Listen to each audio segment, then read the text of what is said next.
High court থেকে নাকি এমন আইন পাশ হয়েছে যে প্রথম স্ত্রীর কোনো অনুমতি লাগবে না দ্বিতীয় বিয়ে করতে। বিষয়টি হয়েছে যে নতুন কোনো আইনে পাশ হয়নি। আপনার আগেও যেমন সালিসি পরিষদ বা আরবিট্রেশন কাউন্সিলের অনুমতি লাগতো, সেম। তো এক্ষেত্রে ফার্স্ট ওয়াইফের গুরুত্ব মতামতকে সালিসি পরিষদ কিন্তু সবসময় গুরুত্ব দিয়ে আসছে। আইনজীবী একজন আমি খুঁজছিলাম, আমি একেবারে হারিকেন দিয়ে খুঁজতে নেমেছিলাম এবং চাই যে আমি সঠিক তথ্যটা জানতে চাই। কিছুদিন ধরে ফেসবুকে আমি দেখছি যে এখন থেকে দ্বিতীয় বিয়ে করলে নাকি প্রথম স্ত্রীর অনুমতি নেওয়া লাগবে না, তারপর সাথে লেখা হাইকোর্ট থেকে নাকি এমন আইন পাশ হয়েছে যে প্রথম স্ত্রীর কোনো অনুমতি লাগবে না দ্বিতীয় বিয়ে করতে। এটা হাইকোর্ট থেকে যদি এসে থাকে কেন এমন হলো এবং আদৌ হয়েছে কিনা সেটা শুনতে চাই একজন আইনজীবীর কাছ থেকে। ধন্যবাদ আপু। হাইকোর্ট থেকে আসলে এরকম কোনো রায় বা জাজমেন্ট দেয়নি। যেটা হয়েছে যে হাজব্যান্ডের ফার্স্ট ওয়াইফ বা এক বা একাধিক ওয়াইফ থাকা সত্ত্বেও হাজব্যান্ড, এটা কিন্তু পূর্বেও ছিল, স্ত্রীর লিখিত অনুমতিটা লাগতো না, কিন্তু আরবিট্রেশন কাউন্সিল বা সালিসি পরিষদের একটা অনুমতি লাগতো। তো ওই বিষয়টাকে চ্যালেঞ্জ করে সম্প্রতি হাইকোর্টে একটা রিট করা হয়েছিল। তো হাইকোর্ট ওটার পরিপ্রেক্ষিতেই জাস্ট তার যে পর্যবেক্ষণ, কিছু আইনি পর্যবেক্ষণ আর মতামতই দিয়েছেন।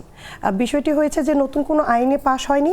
আপনার আগেও যেমন সালিসি পরিষদ বা আরবিট্রেশন কাউন্সিলের অনুমতি লাগতো, সেম। আপনার হচ্ছে কোনো হাজব্যান্ড যদি তার ফার্স্ট ওয়াইফ বা এক বা একাধিক ওয়াইফ থাকা সত্ত্বেও যদি সে সেকেন্ড ম্যারেজ করতে চায়, তাহলে ওয়াইফ যে অ্যাড্রেসে বসবাস করে সেখানকার আপনার সিটি কর্পোরেশন হলে মেয়র বা যদি ইউনিয়ন পরিষদ হয় চেয়ারম্যান বরাবর অ্যাপ্লিকেশন করতে হবে। আর ওই অ্যাপ্লিকেশনে অবশ্যই ফার্স্ট ওয়াইফের অনুমতি বা সম্মতি আছে কিনা সেটি নিয়েই কিন্তু অ্যাপ্লিকেশনটি করতে হবে।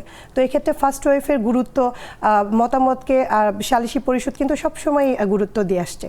আর বিভিন্ন নিউজ পোর্টাল আমরা এটা দেখেছি যে আসলে এরকম তারা আসলে ভুলভাবে ব্যাখ্যা দিয়েছে বিষয়টিকে। বিষয়টা মোটেও এরকম নয়।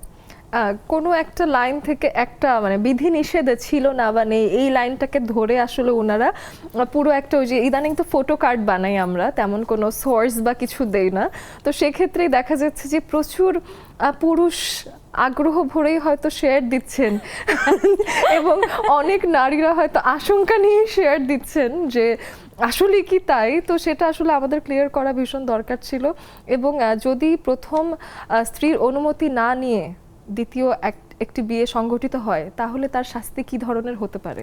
আচ্ছা, প্রথম স্ত্রীর অনুমতি না নিয়ে যদি কেউ দ্বিতীয় বিয়ে করে, তাহলে প্রথম স্ত্রী যদি সেক্ষেত্রে মামলা করে, হাজবেন্ড যিনি আছেন তার 1 ইয়ারের জেল প্লাস 10,000 টাকা জরিমানা প্লাস জেল জরিমানা উভয় হতে পারে।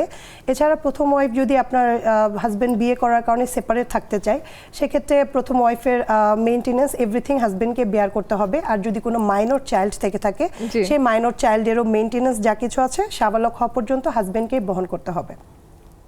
আচ্ছা, এটা এটা এটা বেশ একটা ক্লারিফিকেশন হয়ে গেল। অনেক ধন্যবাদ জান্নাত আপু। অনেকের মনও ভেঙে গেল মনে হয়।